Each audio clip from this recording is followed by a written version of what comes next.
तो ये है पास्कल ट्राइंगल।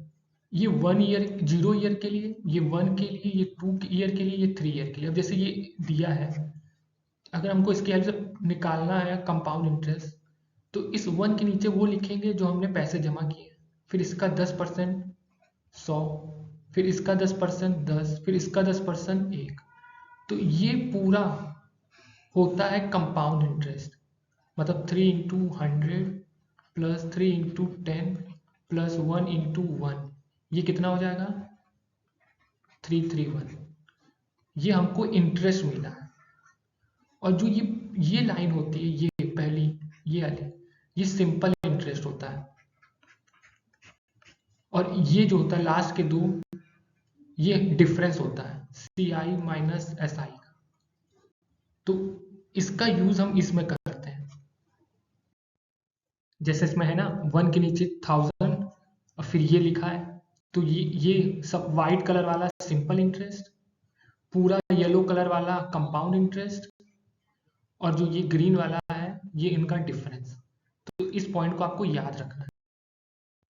अब जैसे ये फॉर्मूला होता है, ये प्रिंसिपल है, इसी इसी इक्वेशन को इसमें फॉर्मूले में रख दोगे तो आपको जो आपका 1000 रुपये है वो 3 ईयर के बाद इतना हो जाएगा। और यहाँ से इंटरेस्ट निकालना हो तो a माइनस पी कर देते हैं, वही 331। अब देखो इसमें एक देखो 1 year 2 year 3rd year. First year में हमको 100 रुपये इंटरेस्ट मिल रहा है, सेकेंड ईयर में हमको 100 तो मिल ही रहा है, अब इस 100 का भी 10% मिल रहा है, तो ये हो गया 110 रुपये। सेकेंड ईयर में 110 इंटरेस्ट मिला, थर्ड ईयर में 110 तो मिल ही रहा है, 110 का भी हमको 10% मिल रहा है, जो हो गया 121।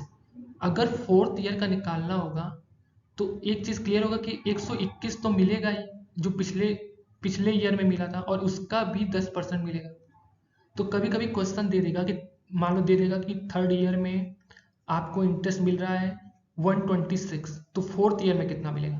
तो यहाँ से तो एक चीज़ क्लियर हो गया कि 126 तो मिलेगा ही, और जितना रेट होगा उसका उतना वो भी मिलेगा। तो यहाँ से कभी कभी क्वेश्चन पूछ देता है।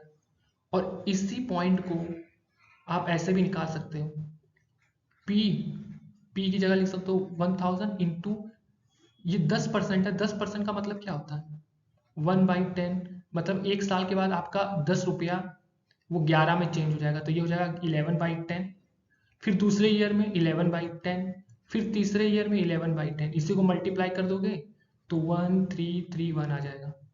और इसका बताने का पर्पस ये है कि मान लो ये 3 की जगह 2.5 दे देता, तब क्या करते, इसको तो फॉर्मूले में रख नहीं सकते हो, तो उसको इस पॉइंट को इसी तरह निकालते हैं। तो यहाँ लिखोगे 1000 इंटू 11/10 इंटू 11/10, और फिर 2.5 साल के लिए, मतलब आधे साल के लिए जो आपका इंटरेस्ट है वो कितना हो जाएगा, इसका आधा, मतलब 5%। और 5% का मतलब क्या होता है 1/20, मतलब 21/20, ये हो जाएगा, ऐसे निकालोगे। तो ये पॉइंट आपको याद रखना है। इस तरह के क्वेश्चन बहुत पूछता है। 2 साल के लिए कंपाउंड इंटरेस्ट दे देगा, सिंपल इंटरेस्ट दे देगा, तो ये तो सिंपल है यार। को 1 2 पहले साल के लिए, दूसरे साल के लिए, इसमें 300 मिला, इसमें 300 मिला, आपका सिंपल इंटरेस्ट। और कंपाउंड इंटरेस्ट कितना है 615, तो ये 15 रुपये इसका। तो ये जो 15 मिल रहा है ये इसी 300 पे तो मिल रहा है, तो मतलब ये हो गया 5%। तो ये 300 प्रिंसिपल का 5%, पी है 5/100 300, तो ये 20 हो गया। तो पी की वैल्यू आ गई 6000। और आप एक फॉर्मूला भी देखते हो कि पी R/100 का होल स्क्वायर इंटू डिफरेंस, यहाँ 15 है ना, आपको आपको R पता है, बस इसमें वैल्यू रख दो, P पता चल जाएगा। तो ये इस पे भी डायरेक्ट क्वेश्चन पूछता है। देखो ये क्वेश्चन इंपॉर्टेंट है, इसमें कह रहा है कि difference of compound interest simple interest for 3 year और 2 ईयर 23:7 रेशियो होता है। तो पहले हम 3 ईयर के लिए क्या लिखते हैं 1331, और ये 3 ईयर के लिए, ठीक। और 2 ईयर के लिए हम क्या लिखते हैं 121, अब एक और चीज ध्यान दो, इसमें कंपाउंड इंटरेस्ट और सिंपल इंटरेस्ट का डिफरेंस पूछ रहा है। तो 3 ईयर के लिए डिफरेंस ये होता है और 2 ईयर वाले के लिए डिफरेंस ये होगा।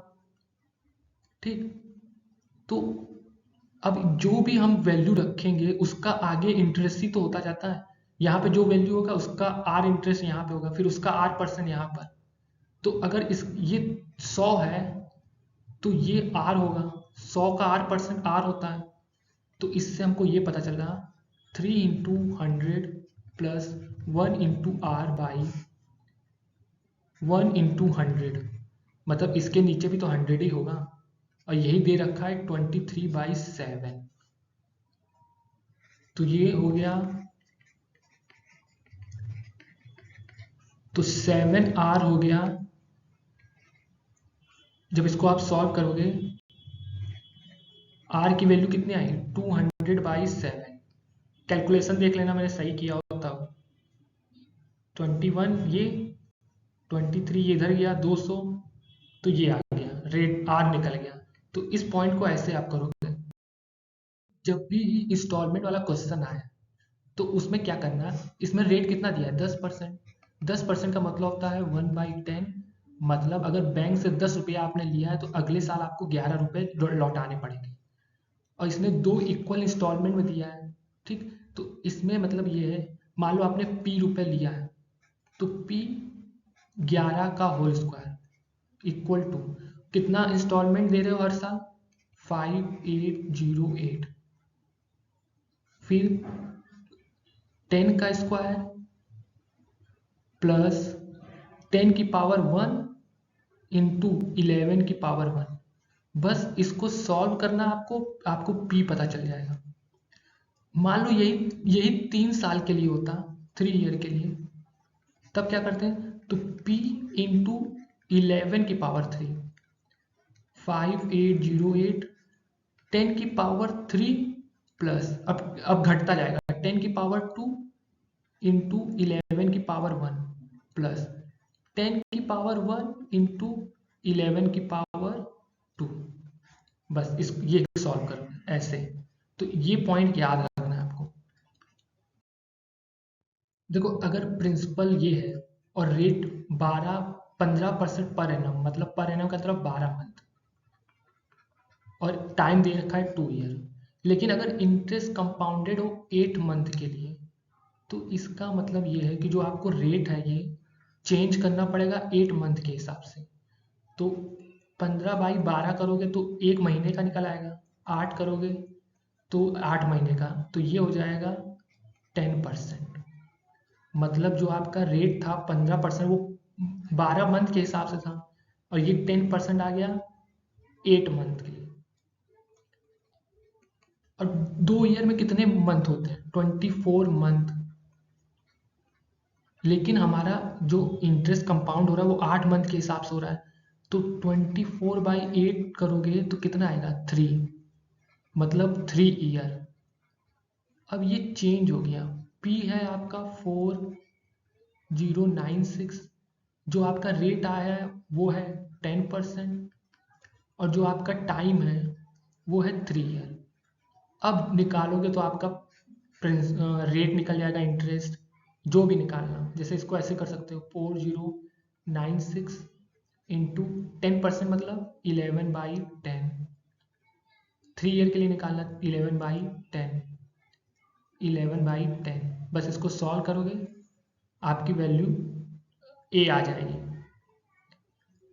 और फिर अगर आपको इंटरेस्ट निकालना तो A माइनस P करना, तो इंटरेस्ट आ जाएगा।